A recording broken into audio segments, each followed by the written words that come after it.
Hello, everyone. Welcome to episode 7 of Trends In with Marcel from Sigmar. I'm joined today by our business consultant from Sigmar Recruitment. Claire, can you explain us what your role involves? No worries at all. Yeah, it's a bit of a strange job title, I'd say. So yeah, I work mainly within our IT team, but I work as a business consultant. So I'll do a lot of consultation work for any companies that are setting up their organizations in Ireland, but also work on site and try to come up with the best strategy or hiring processes for them. Outside of that, then as well, I work with a number of FDI organizations and do all of the research and analysis and again presentations to them if they need any assistance on setting up here. Perfect. So you originate from IT, that's where you started in Sigmar. So you still closely work mainly with IT. I know that you work across all functions in our company, but with regards to the IT, my impression is that IT wasn't as affected as other sectors by COVID. Would that be correct? In a way, yeah. So, I mean, we've been quite fortunate with the IT industry. It's held very strong. The real impact of where we've seen, the majority of companies affected would be if they're supplying into industries that were directly affected. So, say, for example, the likes of companies supplying into hospitality or retail industries, they've tend to maybe go on hold or have unfortunately had to lay people off. But across the industry as a whole, it's actually held quite strong, particularly in relation to what we would call pure tech companies or fintech organizations. So they seem to have actually either continued their recruitment or else they've ramped it up as well. Okay, and do you think that IT wasn't as affected as other industries because of the fact that a lot of people were working previously remotely, and this is something new for, let's say, the science industry? Yeah, definitely. I'd say that is a large element of it. So historically, the IT industry tends to be more open to people working remotely. And I think it's just because, there is a degree of independence, say, within a development team, or they're more likely to adopt to new technologies. Now, don't get me wrong, I've been speaking with some tech companies now who have never used remote working policies in their organization, have had to bring it in overnight. But yeah, I'd say that's definitely played into it. Yeah. Excellent. When you look at contracting and a permanent side, do you think that there's a little bit more of a contractors right now in IT that was previously, or what's the trend in this regard? Yeah, so the contract market in IT in particular within Ireland has always been quite strong.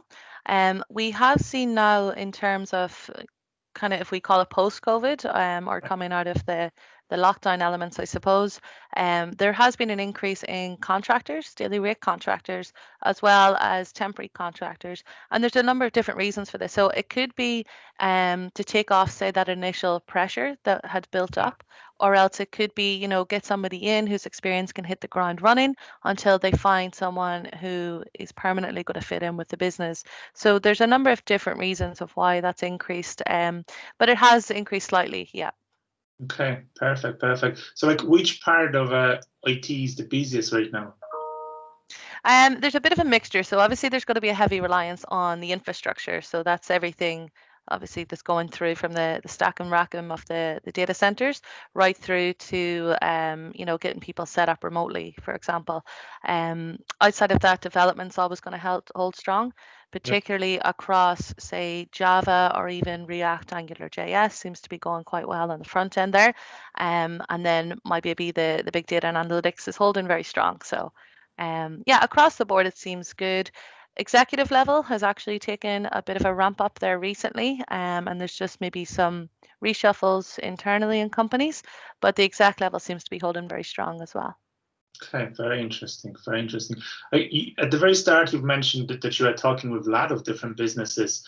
What are the biggest difficulties that people face right now? I know that you are getting probably phone calls from a lot of them on daily basis, and what do they call you with? Well, there's a couple of different things. So a lot of like kind of the main question that we get asked quite a lot is what are other companies doing? Yeah. So because everyone is so focused and kind of like a deer in headlights almost trying to get any problem solved within their own company, they want to know what other people are doing and how they're coping with it.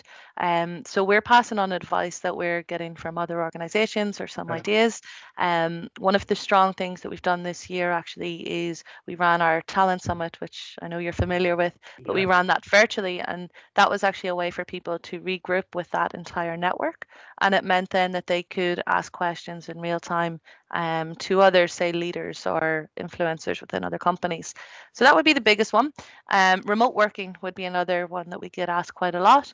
And then interviewing and onboarding, how do you do that remotely? So these are all topics that we get covered. Okay, and I think the interviews overall changed a little bit right now. It was before it was face to face. Right now, it's mainly virtual. Would that be correct? Yeah, most of the time it seems to be, which is actually great because it means then you're getting access to a larger talent pool.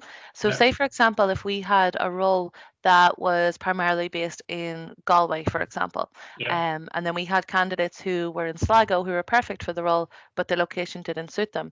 So, having that remote element in and being able to interview remotely as well means that you're opening it up to a candidate that you probably initially wouldn't have considered.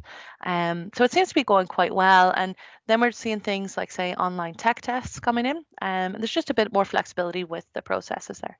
excellent, excellent. So if people would like help with setting up a remote interview or some advice, they can definitely contact you, and you'll be able Oh, to yeah. direct them. Yeah, perfect, perfect. So, look, Claire, I think that we'll finish there. Okay. Tell me, what are the best way to contact you? Because I know that you are actually publicly speaking as well on a various conferences as well. So if people would like for you to join them, even on webinar, where they can get in touch with you? How? Yeah, I mean, like always happy to chat if there's any way I can help people. So I think I never shut up, so it's fine. But yeah, even if you want to send me a direct message on LinkedIn or even through to my email, which is on my LinkedIn as well, or even give a buzz to the office, I'm sure somebody will be able to put you in touch with us. Excellent, excellent. So look, Claire, it was, as always, it was a pleasure chatting to you and having you on my episode number 7. And I'm looking forward to having more of those. Thanks. Thanks very much for having me. Bye. Cheers. Bye.